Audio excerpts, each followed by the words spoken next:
Assalamualaikum warahmatullahi wabarakatuh. Pada pertemuan ke-6 ini kita akan melanjutkan materi kuliah ide kreatif dan kewirausahaan mengenai inspirasi dan peluang usaha. Dimana pada pertemuan kelima kemarin kita sudah membahas mengenai cara mendapatkan inspirasi dan juga peluang usaha. Untuk pada video kali ini kita akan membahas sumber peluang, mengenali peluang usaha dan juga analisa peluang sebelum peluang usaha itu direalisasikan. Kita pertama akan membahas sumber peluang itu sendiri.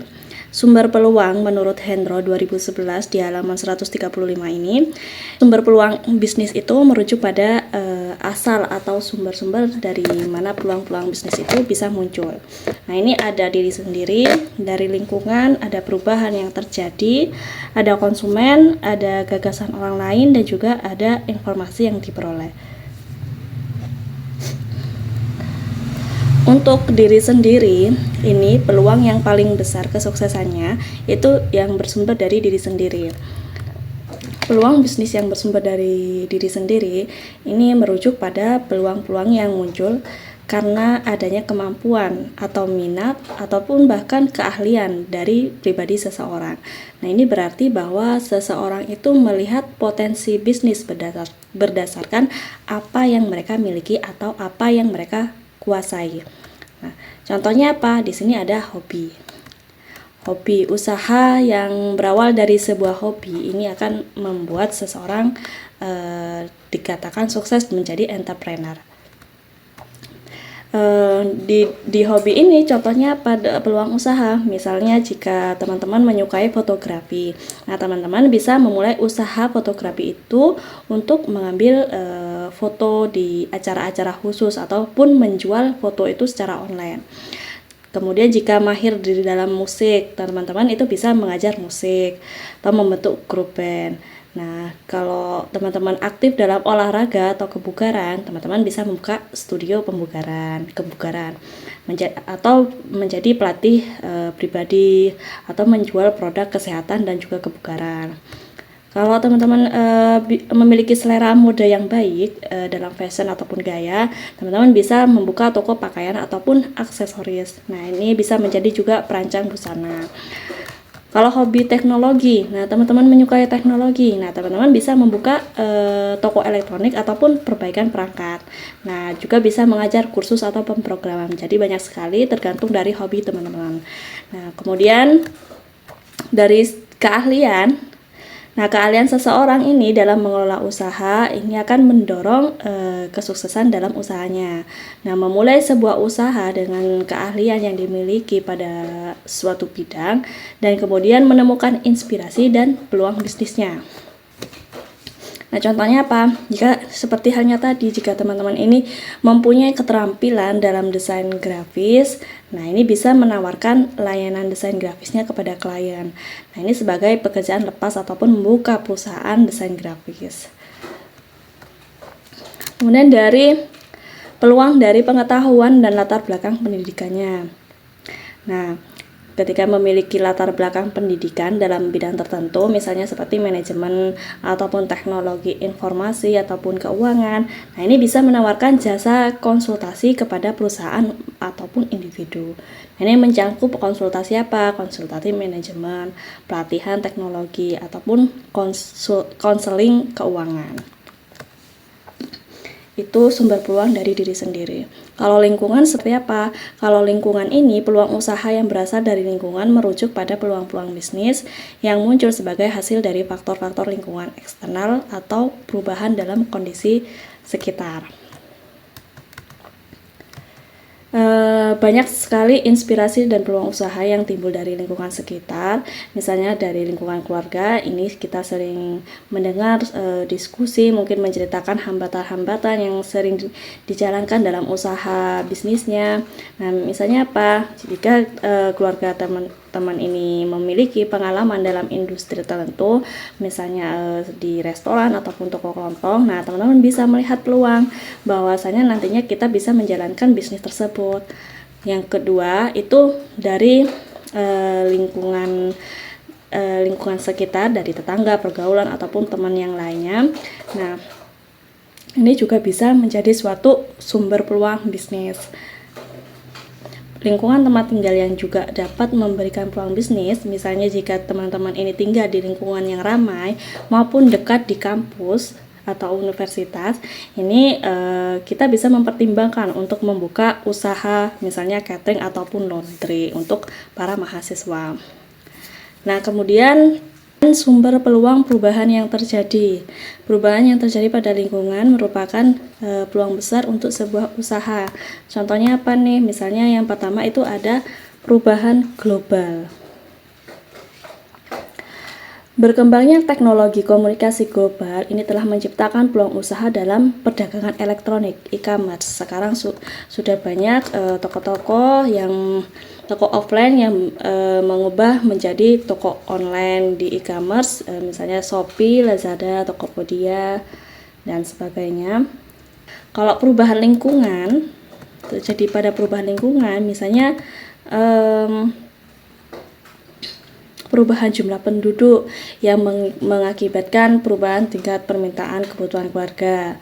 Nah, sehingga peluang yang mungkin akan timbul itu adalah bisnis yang dapat memenuhi kebutuhan penduduk. Misalnya apa? Laundry, minimarket, transportasi, dan sebagainya. Kemudian sumber peluang selanjutnya itu berasal dari konsumen. Suara konsumen itu penting karena sering menciptakan gagasan baru dalam memperbaiki produk dan peluang bagi yang akan mendirikan usaha. Masukan-masukan dari konsumen itu bisa memberikan inspirasi peluang baru, misalnya dari keluhan-keluhan dari konsumen, saran dari konsumen, permintaan khusus dari konsumen. Nah, ini bisa menjadi sebuah peluang usaha. Dengan mendengarkan suara konsumen dan merespon dengan baik, nah ini perusahaan tentu bisa mengidentifikasi peluang bisnis yang muncul berdasarkan kebutuhan dan juga permintaan pelanggan, yang pada akhirnya nanti itu bisa mengarahkan pada pertumbuhan bisnis. Oleh karena itu, suara konsumen ini dapat dianggap sebagai salah satu peluang usaha yang sangat penting. Selanjutnya, sumber peluang selanjutnya itu ada gagasan orang lain. Gagasan dari orang lain atau keluhan terhadap suatu produk itu dapat memberi ide yang membuka peluang dalam membuat suatu bisnis. Sama halnya tadi seperti konsumen, gagasan orang lain ini berasal dari berbagai sumber termasuk rekan kerja atau bahkan dari orang asing.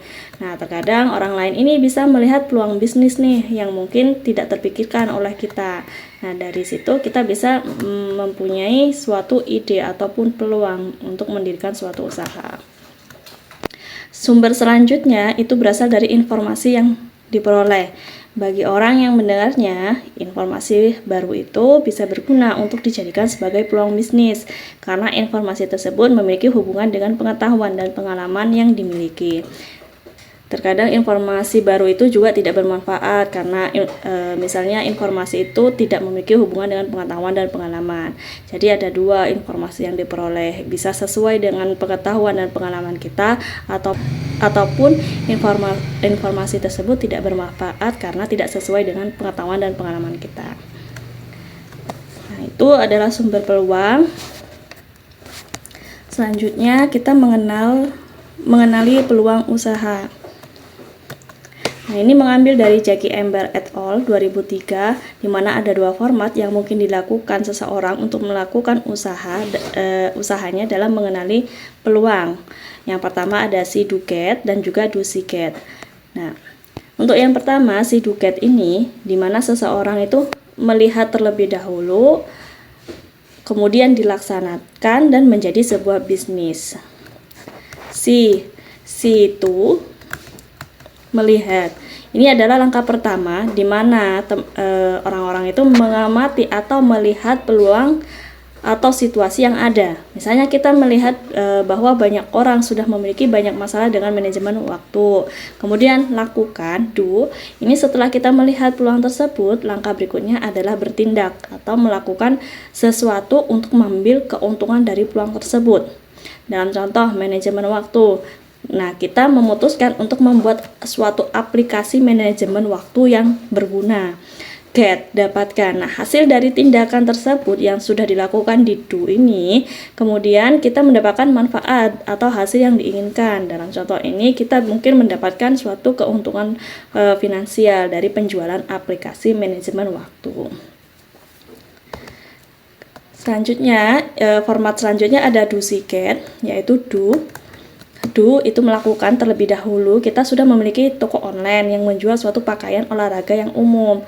Awalnya kita hanya menjual produk-produk umum saja. Nah, setelah kemudian see itu melihat seiring berjalannya waktu, kita melihat bahwa ada suatu permintaan yang signifikan untuk pakaian olahraga yang dirancang khusus, misalnya untuk penyandang disabilitas fisik. Nah, jadi kemudian get, dapatkan. Nah, ini kita memutuskan nih untuk mengembangkan produk pakaian olahraga yang dari umum tadi, yang menjual barang-barang umum. Kita putuskan mengembangkan produk pakaian olahraga yang khusus untuk penyandang disabilitas fisik. Nah, bisnis ini kemudian berkembang karena kita telah merespon kebutuhan pasar. Kita sudah merespon kebutuhan pasar yang baru. Dan kita akan mendapatkan suatu keuntungan finansial dari produk-produk tersebut. Nah, dalam intinya di kedua pendekatan ini menggambarkan bagaimana seseorang itu bisa mengambil langkah-langkah konkret untuk memanfaatkan peluang atau mencapai hasil yang diinginkan. Yang pertama itu dimulai dengan melihat peluang dan kemudian bertindak. Sedangkan yang kedua dimulai dengan bertindak dan kemudian melihat peluang yang muncul. Selanjutnya, analisa peluang sebelum dijadikan usaha. Nah, bagaimana sih ciri-ciri usaha yang bisa dikatakan potensial itu? Nah, usaha yang dikatakan berpotensial, yang pertama itu ada usaha yang dibangun adalah usaha yang memiliki nilai jual yang tinggi atau yang potensial. Ini berarti bahwa bisnis yang kita bangun itu memiliki produk atau layanan yang diinginkan oleh banyak orang atau memiliki nilai yang signifikan di dalam pasar. Ini membuatnya menarik bagi pelanggan dan memiliki potensi untuk menghasilkan profit yang tinggi. Yang kedua, itu tidak menjadikan usaha sebagai ambisi pribadi saja, namun sifatnya haruslah nyata. Artinya apa? Ini tidak sekedar hanya impian pribadi saja. Nah, ini harus memiliki rencana yang konkret dan tindakan yang nyata untuk menjalankan bisnis. Nah, tidak hanya sekedar keinginan, tapi juga bisa berkomitmen dan juga bekerja keras. Yang ketiga, itu usaha yang memiliki daya tahan yang lama di pasar. Artinya, bisnis kita itu harus bisa bertahan dalam jangka panjang di pasar yang kompetitif. Ini melibatkan strategi bisnis yang baik, manajemen yang efisien, dan juga kemampuan untuk beradaptasi dengan perubahan pasar. Yang keempat, tidak akan menghabiskan modal karena besarnya investasi. Artinya, suatu bisnis tersebut tidak memerlukan investasi awal yang sangat besar yang dapat menguras modal kita. Nah, bisnis yang ideal itu adalah bisnis yang bisa dimulai dengan modal yang sesuai dengan kemampuan finansial kita. Terus kemudian yang kelima itu tidak bersifat musiman atau seasonal atau bersifat momentum, kejadian sesaat. Nah, apa maksudnya? Di sini berarti suatu bisnis tersebut tidak hanya menguntungkan pada waktu-waktu tertentu atau berdasarkan tren semesta. Bisnis yang baik itu harus stabil sepanjang tahun dan tidak terlalu bergantung pada peristiwa ataupun tren khusus. Yang terakhir, ada skalanya bisa ditingkatkan menjadi skala industri. Nah, artinya bisa memiliki potensi untuk berkembang dan juga memperluas operasinya hingga menjadi skala yang lebih besar, seperti skala industri. Ini nantinya akan menciptakan peluang untuk pertumbuhan yang signifikan. Oleh karena itu, bila kita ingin memiliki usaha yang potensial ini, kita perlu mengetahui ciri-ciri peluang yang mendasari sebuah usaha yang baik untuk kita. Yang pertama, itu ada peluangnya orisinil dan bukan tiruan. Peluang bisnis tersebut itu adalah ide atau konsep yang baru dan belum pernah ada sebelumnya. Ini bukan hanya sekedar meniru atau mengikuti tren yang sudah ada, tapi juga menciptakan sesuatu yang unik dan orisinil. Yang kedua, itu peluang itu harus bisa mengantisipasi perubahan kebutuhan dan persaingan pasar di masa yang akan datang.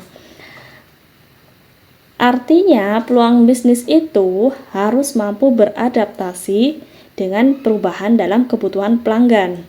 Ini berarti peluang tersebut harus bisa terus meningkatkan nilai jualnya melalui apa? Melalui suatu inovasi dan juga penyesuaian dengan tren pasar yang berkembang. Yang ketiga, itu benar-benar sesuai dengan minat serta ada link dengan siapa agar peluang bisa bertahan. Peluang bisnis yang cocok dan dengan minat dan keahlian yang kita miliki ini cenderung lebih berkesinambungan. Jika kita memiliki pengetahuan dan koneksi yang relevan dalam bidang tersebut, mungkin kita bisa membantu peluang tersebut bertahan dan juga berkembang. Kemudian selanjutnya yang keempat itu ada kelayakan usaha benar-benar teruji. Untuk itu perlunya dilakukan riset dan uji coba di pasar. Sebelum memulai bisnis, penting untuk melakukan riset pasar dan juga melakukan uji coba produk ataupun layanan untuk memastikan kelayakan usahanya. Ini tujuannya apa? Ini tujuannya untuk membantu kita memahami apakah ada permintaan di pasar dan bagaimana produk atau layanan kita itu bisa memenuhi kebutuhan pelanggan. Yang kelima, bukan ide tiruan dari orang lain. Bersifat ide yang kreatif dan inovatif. Nah,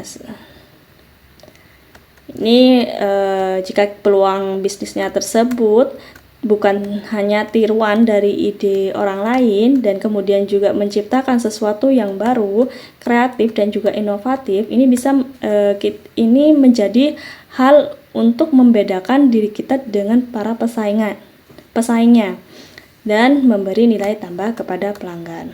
Terakhir, itu kita senang menjalankan dan benar-benar suka akan usaha tersebut. Nah, motivasi pribadi dan minat kita dalam menjalankan suatu bisnis itu merupakan hal yang sangat penting. Nah, jika teman-teman senang dan memiliki hasrat untuk usaha tersebut, kita cenderung lebih bersemangat untuk menghadapi tantangan dan juga menjalankan bisnis dengan sukses. Jadi dalam menjalankan suatu bisnis itu penting untuk memiliki pemahaman yang kuat tentang peluang bisnis tersebut dan sejalan dengan nilai-nilai serta minat kita. Dari ini itu bisa membantu kita menjalankan bisnis dengan lebih baik dan juga motivasi yang tinggi. Selanjutnya, ada faktor-faktor keberhasilan sebuah peluang. Yang pertama itu ada peluangnya memiliki ciri-ciri peluang usaha yang baik, bukan tiruan, sama ya seperti tadi. Yang kedua, berawal dari uji coba dan uji tes pasar. Nah, peluang tersebut sudah diuji coba seberapa besar tingkat kontinuitas kebutuhan akan produk tersebut, kemudian seberapa besar tingkat kebutuhan produk, apakah tinggi atau rendah, kemudian mengetahui alasan mengapa orang itu tidak ingin membeli atau memakai atau menggunakan produk barang atau jasa kita.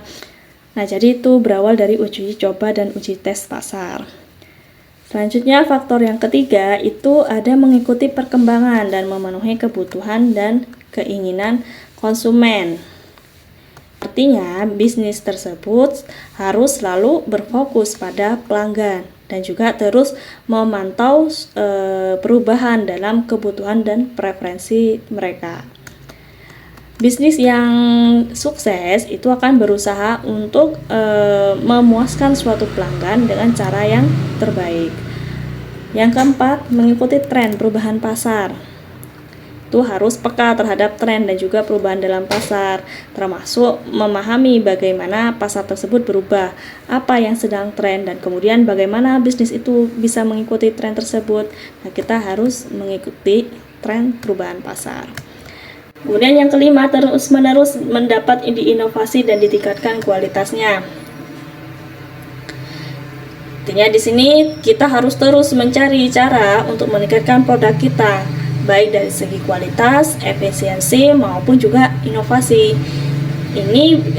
Dari ini kita bisa dari hal tersebut bisa membantu bisnis kita tetap kompetitif dan juga menarik bagi pelanggannya. Kemudian tidak besar resiko kegagalannya saat pertama kali dimulai. Dalam artian saat diluncurkan di pasar, tingkat visibilitasnya telah diperhitungkan dengan waktu. Bisnis yang telah melakukan perencanaan yang matang sebelum diluncurkan ke pasar, itu resiko kegagalannya telah diidentifikasi terlebih dahulu dan telah diatasi, sehingga bisnis tersebut memiliki peluang yang lebih baik untuk sukses ketika bisnis tersebut diluncurkan. Faktor terakhir adalah sebagai alternatif terbaik dari peluang yang ada. Kita harus mampu menawarkan nilai yang lebih baik atau alternatif yang lebih menarik dibandingkan dengan peluang bisnis yang sudah ada di pasar. Ini dapat menjadikan dasar daya tarik bisnis dan membedakannya dari para pesaing. Terkadang ada juga inspirasi itu gagal untuk dijadikan sebuah usaha atau gagal diluncurkan, dijadikan suatu produk atau jasa. Nah, demikian perlu kita ketahui faktor-faktor kegagalan peluang usaha agar kita bisa meminimalisir kegagalan usaha. Yang pertama, kebutuhan pasarnya tidak bersifat musiman dan monoton, sehingga tidak bersifat jangka pendek. Artinya di sini peluang bisnis ideal itu adalah bisnis yang tidak hanya terbatas pada waktu tertentu atau hanya memiliki satu produk yang sama. Bisnis yang memiliki peluang jangka panjang ini cenderung memiliki variasi produk atau layanan dan bisa mengakomodasi perubahan kebutuhan pasar. Yang kedua, itu ada peluang itu telah ada orang yang memulai usaha tersebut. Jika peluang bisnis telah dimulai oleh orang lain, itu mungkin berarti tingkat persaingannya sudah tinggi. Dan kita perlu mempertimbangkan apakah kita dapat bersaing secara efektif. Jika peluang tersebut sudah kadaluarsa, maka mungkin sudah terlambat untuk memanfaatkannya. Selanjutnya, peluang itu lewat begitu saja karena tidak segera mengambil keputusan untuk memulainya. Istilahnya NADO atau NAPO. NADO, not action, dream only. NAPO, no action, plan only. Apa nih maksudnya? Keputusan yang lambat dalam memulai suatu bisnis ini bisa menyebabkan peluang itu terlewatkan, terutama jika ada pesaing lain yang lebih cepat bertindak. Penting untuk memiliki suatu rencana tindakan yang jelas dan juga eksekusi yang cepat ketika peluang itu muncul. Selanjutnya, waktunya terlewatkan, muncul teknologi baru, atau terjadi perubahan kebutuhan yang telah membuat peluang produk, barang, atau jasa itu sudah out of date. Bisnis itu harus bisa mengenali perubahan pasar yang signifikan dan mampu beradaptasi dengan cepat. Jika tidak, produk atau layanan yang dulu relevan itu bisa menjadi usang atau tidak lagi diminati oleh pelanggan. Yang kelima, survei pasar tidak akurat. Hanya sekedar persepsi yang menyatakan bahwa peluang itu sangat potensial lalu segera dilaksanakan begitu saja. Nah, jadi melakukan survei pasar itu penting, melakukan survei pasar yang akurat sebelum kita memulai bisnis. Hanya berdasarkan persepsi tanpa ada data yang kuat, ini bisa menyebabkan kesalahan dalam penilaian potensi pasar. Yang ada daya belinya rendah. Usaha yang tergantung pada pasar dengan daya beli rendah, ini kita bisa menghadapi suatu kesulitan dalam menghasilkan pendapatan yang cukup. Faktor selanjutnya yang bisa membuat peluang usaha itu gagal adalah kebutuhan tidak berkelanjutan. Jika kebutuhan yang menjadi dasar peluang bisnis itu tidak berkelanjutan atau hanya bersifat sementara, maka bisnis tersebut mungkin tidak dapat bertahan dalam jangka panjang. Faktor selanjutnya ada tingkat kebutuhan kecil. Nah, karena kebutuhan yang kecil, ini mungkin sulit kita menghasilkan pendapatan yang cukup untuk menjalankan bisnis yang sukses. Terakhir, ada pemilihan alternatif, ide-ide usahanya salah dan bukan yang terbaik. Pemilihan ide bisnis yang kurang tepat atau tidak optimal, ini bisa menghambat suatu kesuksesan bisnis. Penting untuk kita melakukan suatu analisis yang cermat dan juga memilih ide yang paling sesuai dengan pasar dan kemampuan kita. Pemahaman yang baik tentang faktor-faktor yang telah kita sebutkan itu bisa membantu kita untuk menghindari resiko dan mengidentifikasi suatu peluang yang lebih baik dan juga berkelanjutan. Baik, untuk materi inspirasi dan peluang usaha ini sudah cukup sampai di sini. Apabila ada hal yang ingin didiskusikan, teman-teman bisa chat di grup maupun di komentar. Terima kasih atas perhatiannya. Saya pamit undur diri. Wassalamualaikum warahmatullahi wabarakatuh.